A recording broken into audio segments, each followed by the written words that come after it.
Here we are, back in the space that embraces the rational and the logical. It's Nick, this is The Far Middle, episode 167, as we close out that glorious month of July. And happy National Avocado Day, July 31st, constant listeners. So here's a quiz. Is an avocado a fruit or a vegetable? See, I would have said vegetable, and I would be wrong.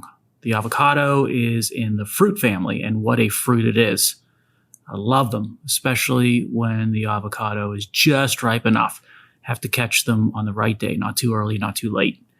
And the mighty avocado helps with improving digestion and managing your blood pressure.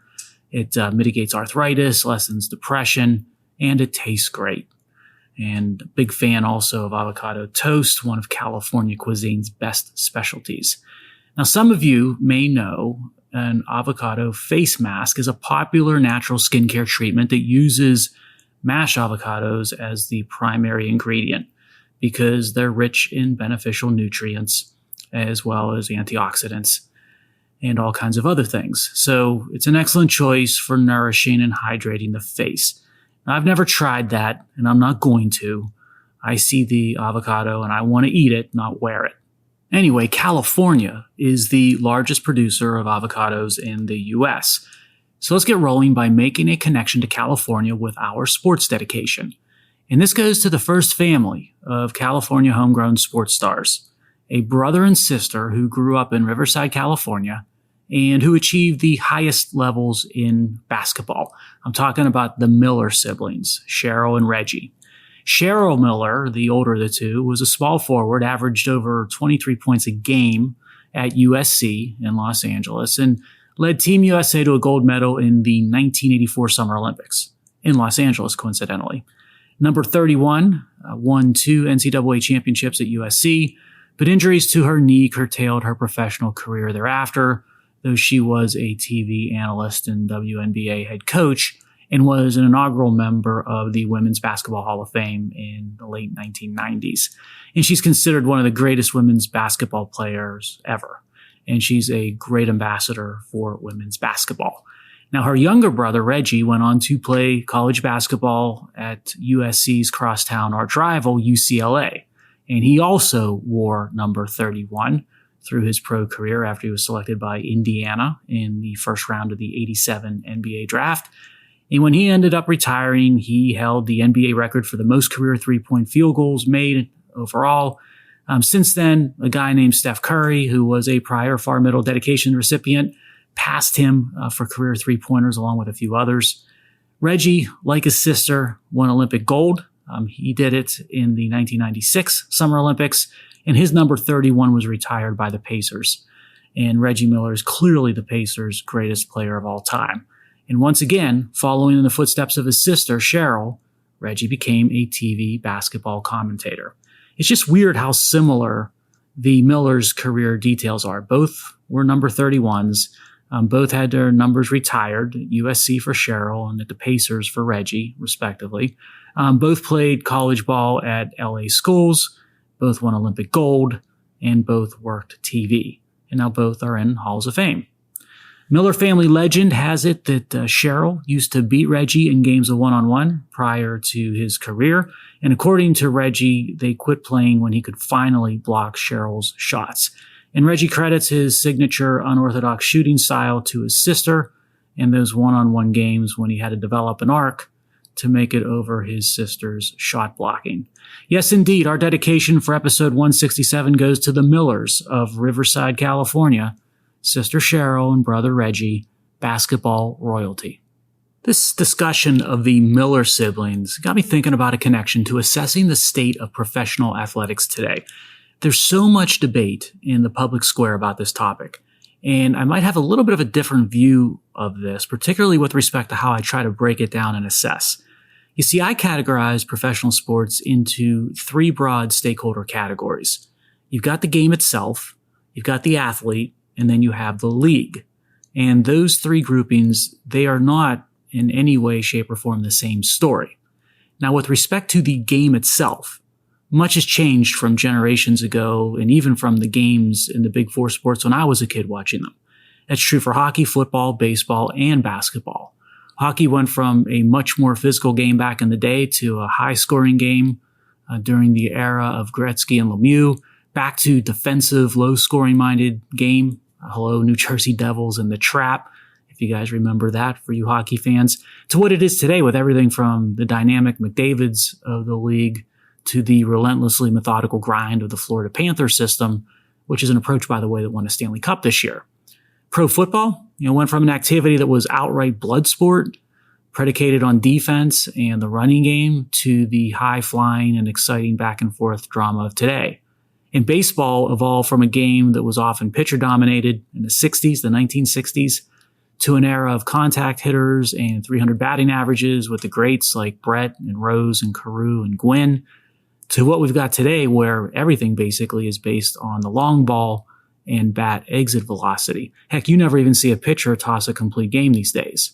And then finally, basketball, much different game as well, with the three-point line being the biggest example of change between then and now, as well as load management where star players don't play every game. So you may like or have strong dislike for how these games have changed and evolved over the years, but the overall premise of each sport remains substantively the same. It's a different style of, say, basketball for sure, but it is nonetheless still basketball. Now, when you pivot to that second category, the state of today's athlete, a little bit of a different situation there. Much has changed in a generation or two there as well, and the money has gone beyond outrageous, but that's the market. And the massive money, it now puts the athlete in a position where winning might not be as important as personal statistics and certainly not as important as their personal brand. Thus, you see players today that are running their personal careers as a business more than anything else. And that means that followers on social media, that might be more important to them, to the pro athlete, than games won as a team. And the big contract money coupled with free agency means that players focus on optimizing their earnings value much more than they're going to focus on winning championships and sticking it out to, say, build a winning team. And then you always have the individual personalities of each player. So some you might love, some you might despise. But in the end, talent and ability, they're going to manifest on the field or on the ice or on the court, just like talent always has. But that third category, the leagues, that's where I believe the most change and the most troubling aspects of the current state of professional sports is to be found, and where a lot of everyday people find angst with. And Reggie Miller's NBA is a perfect example. The NBA likes to boast about its commitment to things like equity and inclusion, which is great, until you see the NBA doing everything it can to appease China, which is not a proponent as a nation of equity and inclusion when it comes to Muslims in Xinjiang, Catholics in Beijing, or a host of ethnic minorities across that country. The NBA likes to tout its support of gay rights. Great. But then you see the NBA promote and play games across the Middle East in nations where being gay, it's not just a crime, but the punishment for the crime officially is death. How's that consistent? You see similar behaviors with the other three professional sports leagues, and that's where the biggest issue and problem exists with professional sports today versus back in the day. Leagues today, they virtue signal every chance they get, using their platform, so to speak, to venture way beyond the game itself into social issues and lecture the fan on what is just and what's proper during the game and then after the game. Yet when you see how each league ignores its supposed values to pursue financial interests in the mighty dollar, it creates a cred problem. Each league quickly forgot and jettisons its teachings and preachings to the fan base, and that comes across as incredibly hypocritical and inconsistent. Do you know why? Because it is. Practice what you preach. Speaking of practicing what you preach, it leads us into another connection. This time not with respect to professional sports, but instead with respect to one of the key demographics for the audience of professional sports, which are millennials. There's a new study from McKinsey that blew my mind. It found that 57% of American millennial electric vehicle owners, they say they are likely to switch back to gasoline-powered cars. I read that conclusion from the survey 3 times to make sure it said what it did. And it's hard to believe because millennials are perhaps one of the most ardent believers in climate alarmism and the need to tackle climate change now. And you'd think, thus, they would be the biggest supporters of EVs because they've been fed to lie that EVs are zero carbon and the myth that electric vehicles are better for the environment than gas-powered cars. But when you start to assess the realities of EV ownership these days, 57% of millennials might be onto something. It appears they are acting rationally, with the majority of millennials thinking twice about the EV ownership and wanting to switch back to gas-powered cars. Let's delve a little deeper as to why. So millennials, and along with a bunch of other EV owners, maybe didn't fully consider the costs and challenges of owning an EV. And once again, part of the blame is because they've been indoctrinated with falsehoods about how electric vehicles are reliable and convenient and cheaper to operate than gasoline-powered cars. But none of that is necessarily true. Insurance for an EV costs significantly more a month than insurance for gasoline-powered cars. Why? Because repair costs and component costs are much higher for EVs than internal combustion engine cars. Studies are showing that it's cheaper to fuel most gasoline-powered cars than it is to charge up electric vehicles. Why is that? Because electricity rates continue to escalate through the roof from policies that are mandating the retirement of cost-effective and reliable forms of electricity, like nuclear and natural gas and coal. And at the same time, those policies are mandating the unreliable and the costly and the intermittent, like wind and solar. Ironically, the policies proffered to tackle climate change by forcing change to the electricity grid, they're the very same policies and moves that are making electric vehicles more expensive to operate than gasoline-powered cars, thus creating buyer's remorse with millennials. And another hidden cost and serious inconvenience with owning an EV is that a homeowner is going to have to upgrade the electrical wiring of the residence and install a costly charger that's going to add thousands of dollars to the tab of owning an EV. And if you don't have access to a home charger, then you're going to have to use commercial charging stations, and those rates are very expensive, if you're lucky enough to find a commercial charging station and one that works, which is no small task these days. Then once you find that charger, it's going to take a long time to power up the EV.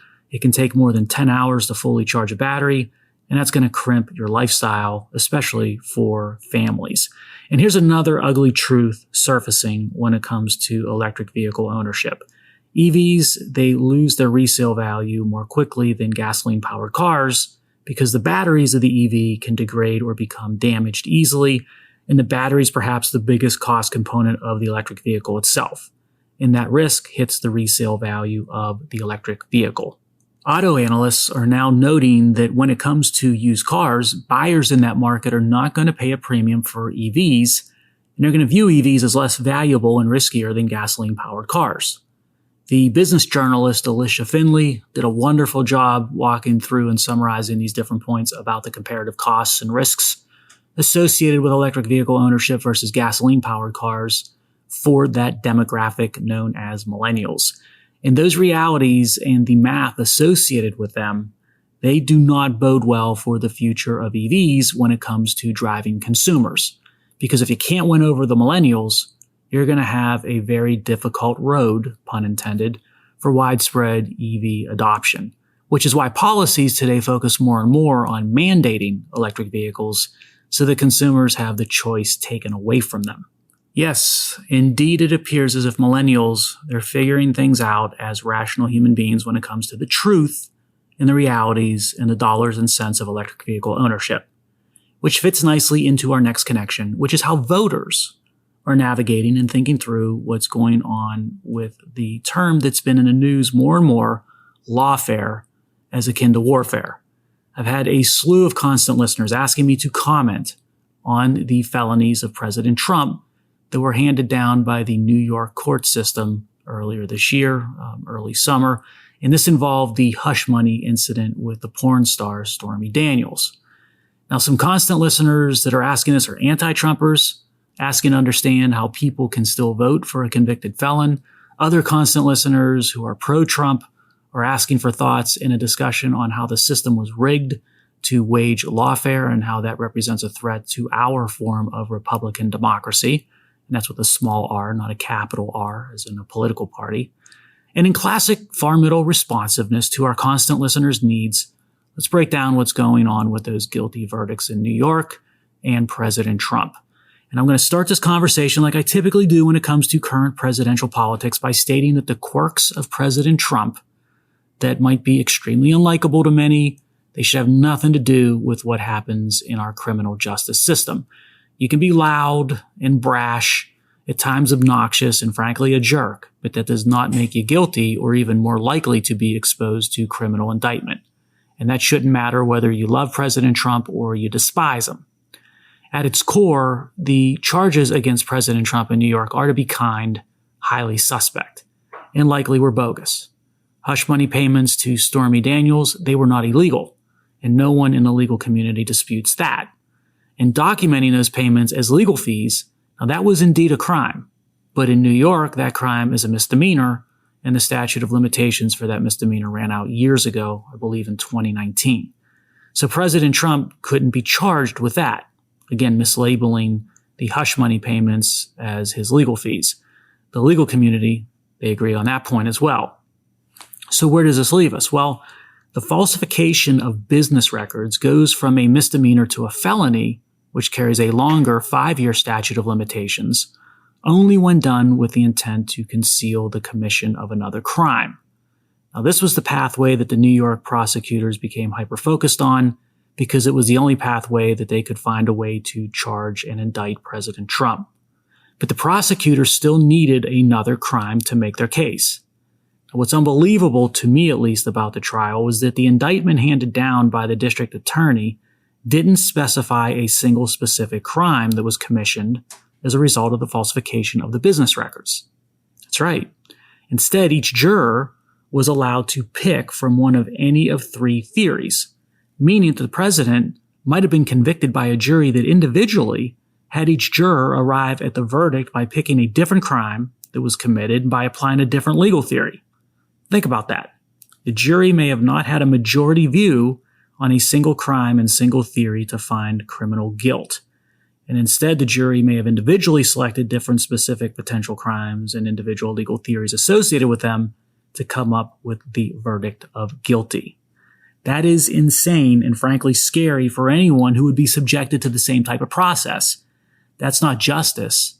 That's goal seeking, with the goal being a guilty verdict. But it gets worse.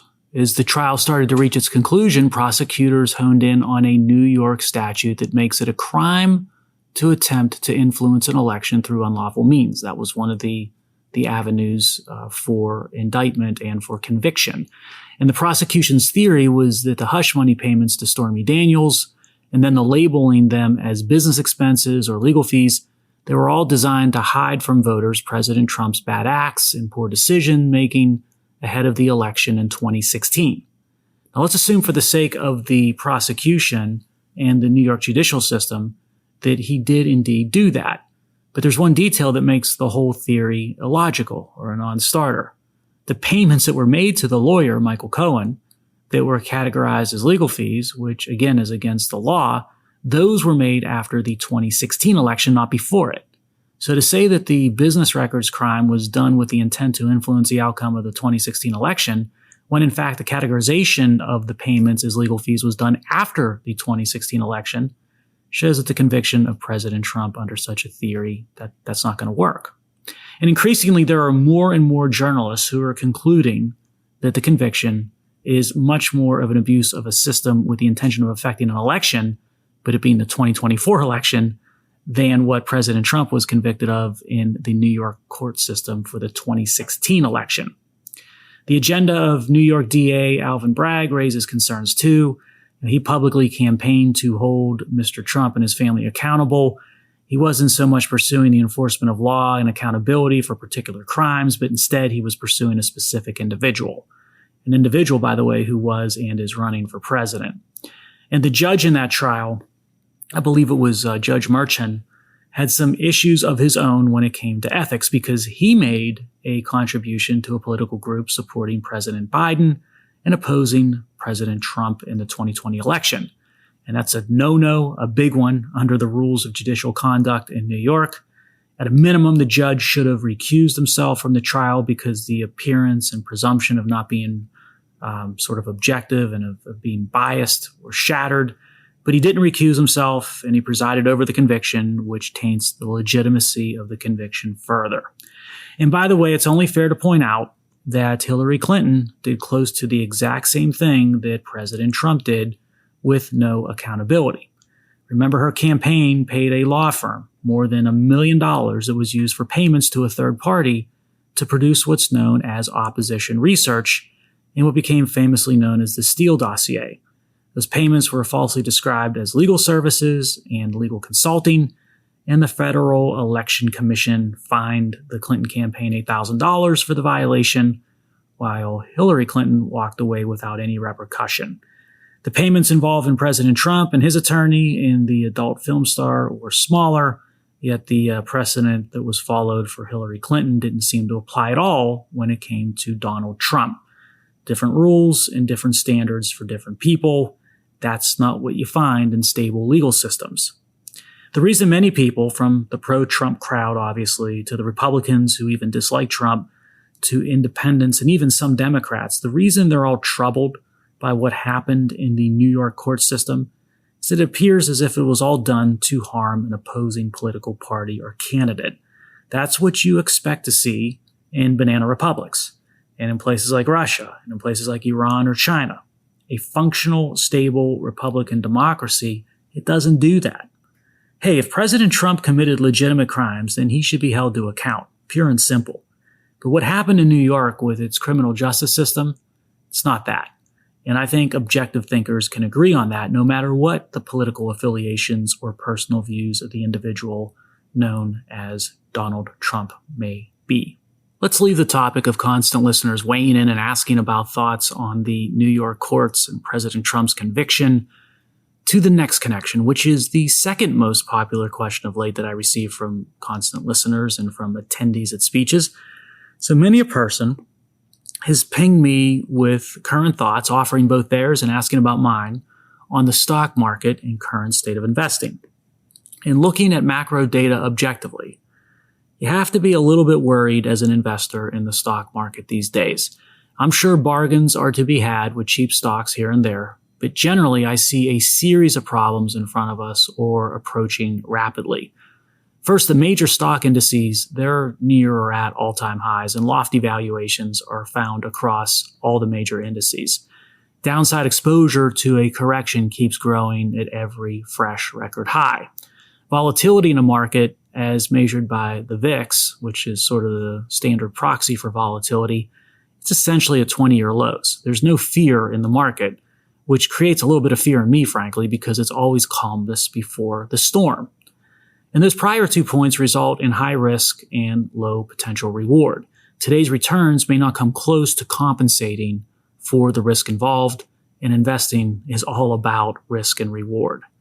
The bond market is skittish, more so than equities. That's what, 35 trillion or so in government debt coupled with zero appetite for balancing budgets spells. It spells basically that coupled with a potential debt crisis coming, and that's going to impact everything else, including stocks.